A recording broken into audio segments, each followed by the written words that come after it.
Basically, everything you do now is going to look like old dinosaur shit in 15, 20 years. Dude, maybe less. Talk about the ChatGPT thing that freaked you out or like blew your mind. The voice feature? Yeah. It's kind of funny. It's like there's no change at all in ChatGPT. It just talks to you. It's like Siri. Which is what Gary Vaynerchuk was talking about in 2016, 2017, of like how audio is going to dominate everything. Like my mind's still blown from it, but like anything, you get used to it. But it's kind of interesting. I was going for a walk yesterday. It's just so nice in Austin yesterday. I was walking around, headphones in. I enabled the like always on ChatGPT feature or whatever, and you can have a conversation back and forth. So I was walking around, clear night. I actually asked it this. I was like, I'm doing a podcast interview. What are some tips?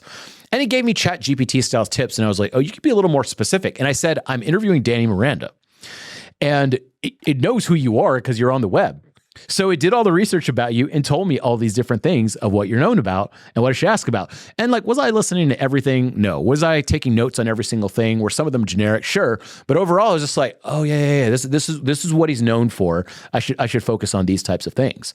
And then then it stops and then I can ask it another question. And it was weird. It's like listening to a personalized podcast. Wow. So instead of someone listening to this and listening to Neville and Danny talk about whatever we want to talk about, you could say, give me some tips from my life. Here's my scenario. What should I do about it?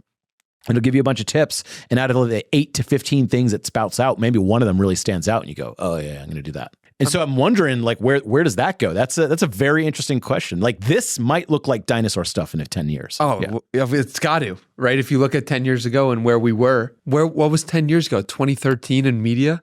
Like the iPhone coming out? Yeah. Well, the iPhone came out 2007, but like the iPhone 3G was really the point where I think I noticed everyone had a phone. That was when it was widespread and the internet was fast enough. Because like the iPhone came out, but like the iPhone was a piece of shit back then. Wow. Like it was very slow. Everything was slow about it. It wasn't useful to the degree it is now. So like we're still in the infancy.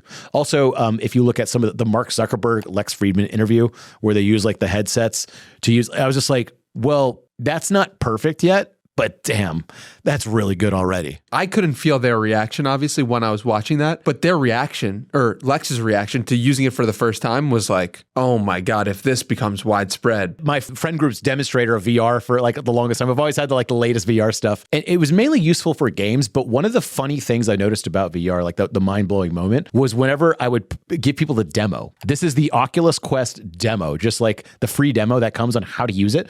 And it puts you in a room and you could pick stuff up. And people are like, what the, what? And then the cool thing is when they first take the goggles off and go, like, they're switching worlds. Yeah. And it's the first time they've ever done that in their entire life, where they're in a different world and they go back and forth and it just blows their mind. And that they see like a whale floating above them and that they could touch it. And like,